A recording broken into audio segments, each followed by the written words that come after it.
সবাইকে নমস্কার জানিয়ে বলছি, প্লিজ দয়া করে কেউ কাউন্টিং এজেন্টরা এবং প্রার্থী ক্যান্ডিডেটরা তারা ভোটিং এলাকা ছেড়ে আসবেন না।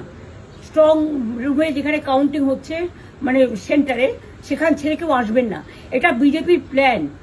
প্রথম 2-3 রাউন্ডে আমি কালকে থেকেই বলছি যে ওদেরগুলো আগে দেখাবে, আমাদেরগুলো পরে দেখাবে।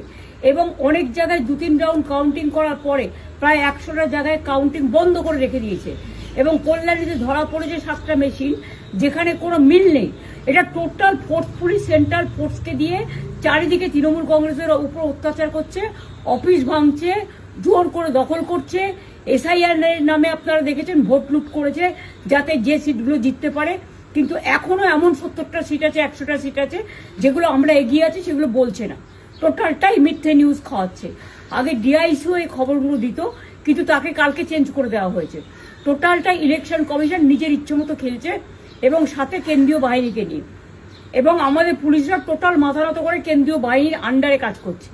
সুতরাং আমি আমাদের কাউন্টিং এজেন্টদের, আমাদের সমস্ত পার্টির কর্মীদের বলবো, অত মন খারাপ করার কারণ নেই। আমি বলেছিলাম সূর্যাস্ত পরে আপনারা জিতবেন।